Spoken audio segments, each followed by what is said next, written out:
Seorang wanita tunanetra bekerja sebagai pegawai call center. Karena takut kehilangan pekerjaan, ia selalu diam meski sering diperlakukan buruk oleh atasannya.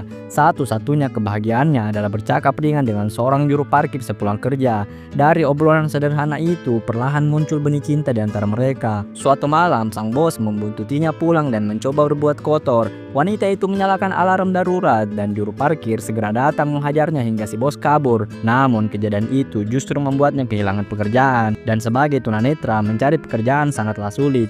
Ia sedih karena masih membutuhkan biaya besar untuk operasi matanya. Melihat penderitaannya, juru parkir berjanji akan melindungi dan mencari uang untuknya. Awalnya wanita itu ragu, tetapi kesungguhan lelaki itu perlahan meyakinkannya. Bahkan ia menghadiahkan seekor anak anjing agar wanita itu merasa aman. Sejak saat itu mereka semakin dekat. Beberapa waktu kemudian dokter memberi harapan bahwa matanya bisa disembuhkan, tapi biayanya cukup besar. Demi itu sang pria nekat mengikuti pertarungan jalanan yang digelar gangster. Taruhannya nyawa, tanpa boleh menyerah. Meski babak belur, ia menang dan menyerahkan seluruh hadiahnya ke rumah sakit. Operasi pun dilakukan, namun dalam perjalanan pulang, pria itu diserang musuh-musuhnya, lawannya dari pertarungan. Mereka berniat merampas uangnya, tapi tas itu kosong karena seluruhnya sudah dipakai untuk operasi.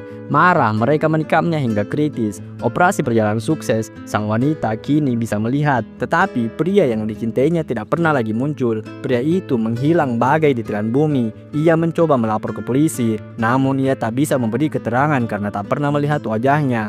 Hari-harinya kembali sepi, memikirkan pria itu hanya ditemani anjing kecil itu. Hingga suatu hari di trotoar, anjingnya berlari memuju seorang pria pincang di jalan. Wanita itu tak menyadari bahwa pria itulah pelindungnya.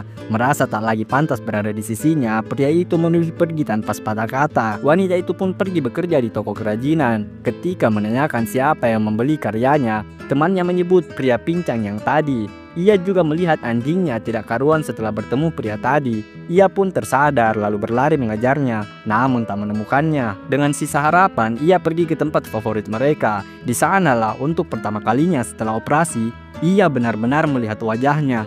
Tubuh pria itu tampak rapuh, penuh luka, namun tatapannya masih sama. Air mata wanita itu pun jatuh, menyadari bahwa cahaya pertama yang dia lihat adalah pria yang mengorbankan segalanya demi dirinya.